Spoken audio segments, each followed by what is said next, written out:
Hi. It's not clear exactly when our civilizations began. The accepted timeline is that there was an explosion of knowledge around the Nile, Euphrates and Indus rivers in Mesopotamia around 5,000 years ago. But there are structures all over the planet that undermine this assertion. There's evidence of the weathering patterns on the Sphinx enclosure dated to some 10,000 years ago. Seeing as the pyramids are most likely contemporaneous, it's not known how they were built, given that we could not construct them with today's technology. Göbekli Tepe has been dated at around 12,000 years old and is by some accounts an ancient astronomical observatory. There is no date for the construction of the Moai on Easter Island. Now, this might seem a bit obscure on a series on Hatha, but stay with me. What we do know is that the Vedas, where our original knowledge of yoga come from, were created sometime between the 17th and 11th centuries BCE, that is somewhere between 3,000 and 4,000 years ago. Now compare this with the idea of Moses, who was potentially a mythical figure encapsulating several religious and cultural ideals, was supposed to be alive in the 13th century BCE, around 3,500 years ago. What I find interesting is that these two strands have something in common, possibly hinting at a common, older source, given their geographical distance. What I'm going to look at today is the ethical precept of the Vedas as codified by Patanjali around 400 BCE and the 10 Commandments of the Old Testament. So here we are, the 10 Commandments. These are from the King James Bible version. There are many versions, many different orders to them and slightly different wording, but these are the most common 10 commandments that you will see, and I think they'll be familiar to everybody. What I find particularly interesting is that if these precepts did come down from an earlier civilization, it's my contention that they've been modified to suit the people, the tribe at the time that encoded them. If you look at the first four, or first five even, they're not that universal in their truths. If this was originally came from God, it's a strange kind of God. Just from the top, you shall have no other gods before me, and the God of the Bible is the only God. There are no other gods. So this first rule, that he shouldn't have any other gods, immediately recognizes the existence of other gods. So it's a little bit self-defeating. This second one, you shall make no idols. I see no reason, I don't see how the universe is a better place, how an all-seeing, all-powerful God would say, you should not make a graven image of me. It doesn't seem to add anything to human society. I see nothing wrong with a bit of idolatry. This third one does not seem to be the edict of an all-powerful, omniscient Lord. Don't take my name in vain. This does not in any way add to civil society. This does nothing to improve the human condition. It seems like a very jealous God, a little bit insecure. Keeping the seventh day of the week as holy, or making it a rest day, is not a bad idea for society. I believe that it's a good idea that we have one day where we really do rest and we catch up. If you look at the Yamas, which we're not going to do in this video, there is one about studying scripture, and this possibly could be a throwback to that, where that one day is not engaged in the physical labours and activities of survival, but is set aside for study and for getting closer to your God. This fifth exhortation to honour your father and your mother, there's no harm in that. It's not a bad thing to recognise your culture, your ancestors, to recognise where you come from, and to have a little bit of respect for your mother and father and do their bidding, certainly while you're in their house. But this also seems like it was written by a human in order to control his offspring, when, of course, offspring want to go off into the world and do their own thing. To honour your father and your mother seems a little bit of seems a little bit pointless. It doesn't, again, contribute much to the wealth of human society. It is with these second five that I think we're getting somewhere. These are some of the things that a god might tell his children in order that they live better lives and have better society. For sure, murder's not much use to a civil society. Commit adultery is not a good thing.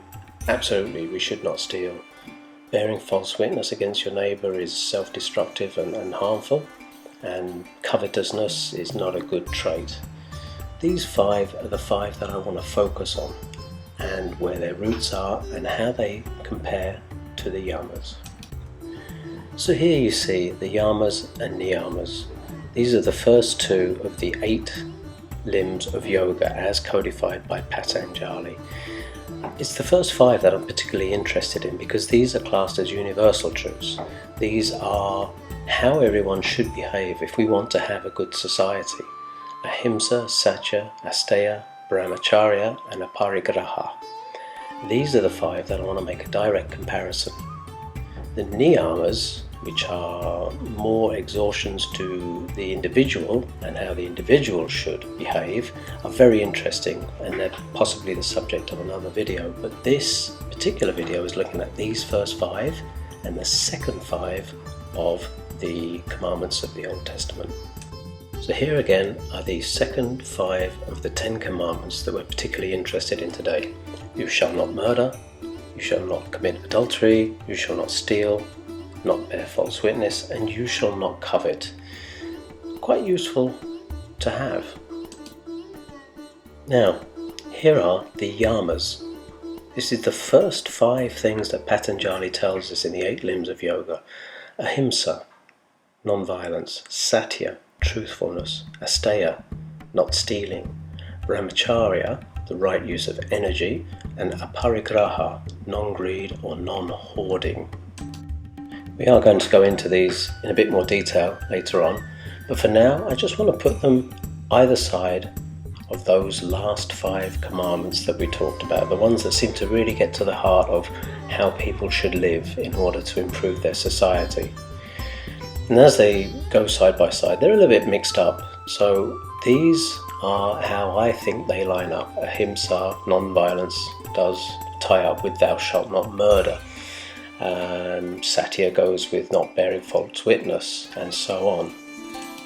So here you see them properly alongside as I see them, and we're going to go into them a bit more detail, but those are the commandments on the right, and tidied up now we see a direct comparison between the Yamas and the second 5 of the Old Testament commandments. Now the very first rule from Patanjali is Ahimsa, non-harming or non-violence in thought, word and deed. Now this is basically one of the best rules you can have for humanity, because it doesn't just apply to others, it applies to yourself as well. The idea is that you are not violent towards yourself. Now especially in today's society, we're all guilty of this. We've always got that negative self-talk, we're harsh with our judgment of ourselves. And this ahimsa does start with us. And from treating ourselves well, we go on further to treat others with the same respect and love that we expect to be treated ourselves. Non-violence extends out from our family, from our society, from our village, to the whole of humanity. And it's important that it's word, thought and deed. Look at them in reverse order. In deed, obviously, you should not be violent in the physical world to yourself or to anyone else. But violence can take the form of words. Now, there's a lot of talk on the internet and social media about words having power and against the idea of freedom of speech. Now, I believe that freedom of speech does include harmful words, because that's just the nature of free speech. However, in a perfect world, we wouldn't allow this, or we wouldn't want to do it. We wouldn't want it for others, and we wouldn't want it for ourselves. So non-violence in word is also important for the enlightened soul. And lastly, in thought, having malicious thoughts against yourself or against others is harmful to yourself. And again, Patanjali is trying to put us on the right path towards being an enlightened being. And you start with yourself. you're kind to yourself in thought, word and deed, and you are kind to everyone else in thought, word and deed, because negative emotions and negative actions are going to stop us on our path towards enlightenment. What I find very interesting about this particular commandment from Moses is that it just says, "You shall not murder." Now, ostensibly that's the same thing, it's non-violence, but it's not really. It stops short of really giving you any kind of instruction aside from murder, which you could, if you want to be pedantic, you could say, oh, everything up until murder is just fine then, so all other kinds of violence are fine. And given the extreme violence and murder that we see in the Old Testament, this would seem to be borne out. Now, of course, I'm not suggesting that at all. It is a good rule not to murder, obviously, but I think in order to create a decent society and to move us as a species towards enlightenment, Ahimsa works way better. And I think that the original, wherever this all came from, I think that the Vedas conveyed it better. They preserved the knowledge, the intention a lot better than the commandments did. You shall not murder. Yes, it's good. It just doesn't go far enough. The second of the Yamas is Satya, truthfulness. And its correlation in the commandments is you shall not bear false witness against your neighbour. And I think these are very similar. But whereas with Ahimsa it was way more specific in the Yamas, this is a very blanket statement for Satya. It's just truthfulness. The implication is that you're true to yourself, you're true to others. There are no acts of commission or omission, as in, you can play the game of not strictly telling a lie, but you're not conveying the full truth. And Satya is designed for you to be truthful. And this is one of the rules that you have to just take in upon yourself and use it as a guiding principle in your life to get the full benefit from it. For me personally, truthfulness is being honest to yourself as much as anything else, because these are rules for living. As I said, these 5 rules would make for a perfect society, but they start with you. It's every one of us that has to live these rules. The commandment, thou shalt not bear false witness against your neighbour, again seems a bit specific, unless you take your neighbour to be everybody that you meet in life. Your neighbours, people in your village, anyone you come across. It just seems oddly specific. This next one, asteya. I find there's a direct correlation between the two. In the Yamas it's just non-stealing, and in the commandments of the Old Testament, you shall not steal. I think it's the same thing, and it's a very good precept for life, because we all do it.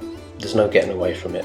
If you want to follow this commandment or this Yama from Patanjali of asteya, you will apply this in everyday life. The example that was given to me was that we were all sitting in philosophy class, and I'm sitting next to my buddy, and we've been friends, we've been in the school for a couple of months, and what's mine is his and his is mine, and he goes off to the bathroom and I borrow his pen. I take his pen, and I didn't wait till he comes back to ask him, but I needed a pen. He was only gone a couple of minutes. He would say it's fine anyway. Strictly speaking, and this may sound pedantic till I explain it, that's theft. I didn't ask his permission. There may have been a reason why he would have said no. There's every chance that he would have said, yes, of course, my pen is your pen, please keep it. But here's another scenario. I take his pen, absent-mindedly, we forget the class, and I just put it in my bag and I take it with me, or I leave it in the classroom somewhere. Either way, he's down one pen. And then he sits there after the class and he thinks, that was a nice pen, that has some meaning to me, that was given to me by another friend, or I bought it in a particular place and it had memories for me, and somebody's taken it. And that can be deeply upsetting for my friend. He's lost a pen, he doesn't understand, he feels violated, he feels, pissed off because something's been stolen from him. And effectively, I have stolen it. Now, the alternative way to respond in accordance with the precept of Asteya, is to wait till he comes back and say, "Can I borrow your pen? Mine's just run out." And he says, "Of course you can, please. And when you're done, keep it, because you're my brother and I love you." But you see the subtle difference. And if we're going to take these precepts to heart, and we're really going to follow the teachings, whether you're a Christian, you follow the commandments, or whether you're a yogi on the path towards samadhi, this is something we should take very seriously. Another example would be everybody goes to a hotel and we nick the slippers, or we take the soap, or some people steal the bathrobes, which is really a bit over the top, but it's still theft. The hotel manager, his budget goes up, the price of hotels could potentially go up because you're stealing stuff. Actually, it is a problem. I have friends in the hotel business, and it is a massive problem. The theft of things from the room is just, it's unbelievable. Another closer to home example will be when you are in the office and you use the office, you print some personal documents. Now, almost every company will have rules against this, but we all do it. But strictly speaking, if you want to follow the precepts to the letter, you wouldn't do it. Now, that seems like a victimless crime, but then again, I don't know. It's all adding to the bottom line of a company. It's all adding to their costs, which affects all of us. It affects the customers of the company, it affects you as an employee. So if you really want to follow these precepts, you don't do it. You keep pure and clean and simple, and you don't nick. This next one is quite often misinterpreted. Brahmacharya, celibacy. And everybody says that we have to basically keep it in our pants. Yes and no, because Brahmacharya was the student. It was a stage of a student's life where he was, before being married, he should divert all his attention and his efforts into his studies. And if you look up the Sanskrit for Brahmacharya, it's chastity, the unmarried student, continence, and study of the Vedas. Another interesting aspect of this word is that the first part of it is Brahma. Brahma is the supreme spirit or creator. So Brahmacharya is bringing you closer to the Godhead, if you like. But it is about conserving your energy and using your sexual energy in the right way. There is a whole branch of yoga, the tantrics, which does focus on this and how to reuse that energy. But for the rest of us, it's just not wasting your energy on sexual pursuits. When it was written, the idea was that within marriage, because very traditional society, within marriage, sex was fine, absolutely, in the production of children, but also between a man and his wife. And unfortunately, that is how it was viewed at the time. But the idea of this, Brahmacharya, celibacy, and as a rule for life, for the rest of society, it is a good idea. I have no problem with people who fall out of love and what they call them, serial monogamists. If you don't love anyone anymore and you want to be with someone else, that's absolutely fine. But the idea of multiple partners and this seeming trend that there is now for polyamory, which I think is psychologically destructive for both partners, or all 3 or 4 or 5 partners, whatever the case may be. I think a return to a more traditional lifestyle and a more traditional view of sex as being within the sanctity of some sort of formal union is much more productive. The commandment, "You shall not commit adultery," is saying the same sort of thing. It's just talking about the act of sex with another person outside of your marriage. Whereas the Brahmacharya is the right use of energy. It's talking about redirecting that energy. Now again, this was aimed at students. It's a certain aspect or stage of a student's life before he or she is married and he's studying. That sexual energy is extremely potent. It is a life force, and in men it's a driven force. If you can turn that energy into something more useful, like the tantrics do, that's where this is aiming for. For the rest of us, it's just a good idea not to screw around. This last of the 5 yamas, Aparigraha, non-greed or non-hoarding. There is a difference between that and the fifth of the commandments that we're looking at, you shall not covet. And I think there's a very distinct and important difference here. On the one hand, the Yama is saying non-greed and non-hoarding. It's not saying that acquisition itself is bad, because there are other parts of yogic philosophy which tell us that we do have to exist in the world and that we have to do well, and business is perfectly acceptable. You have to provide for yourself and your family, and working is extremely important, and karma yoga is action yoga. It's an important part of life. But the commandment says you shall not covet, and this is more of a mental exercise. You should not covet other things. You should not be covetous. But that to me suggests that it's wrong to want things. Now, maybe it's wrong to want a big sports car, but if you're working and you want to live somewhere nice, you want to provide for your family, you do want a nice vehicle that gets you around, it's not a bad thing in itself to have these thought processes, and it's going to make you work hard so the end result is good.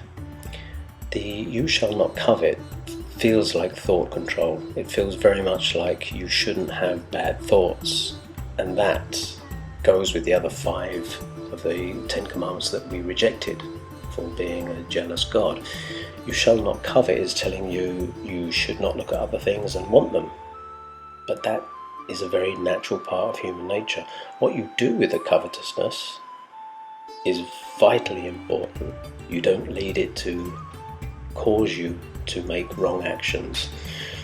But non-greed and non-hoarding is an excellent advice for humans, because once you've satisfied your needs, you don't need to be greedy. You don't need to hoard. You've satisfied your requirements for you and your family. Getting any more than this is when it causes problems, because for every rich man there's 100 poor men. So Aparigraha is just telling you, by all means, go out in the world and acquire things and work for a living, but just don't be greedy about it. And I think that's a good rule for life. So there you have it. Those are the 5 yamas. This is where Patanjali starts with the 8 limbs of yoga. This is how you get yourself right before you even get on the mat. In our modern world, you could argue that they are not relevant. My contention is that they're more relevant than ever. Our society seems to be going to hell in lots of different ways, and the differences between us seem to be growing ever larger. And I think if we can behave like this in ourselves, these 5 basic precepts will keep our society. Can you imagine if everybody in the world behaved like that?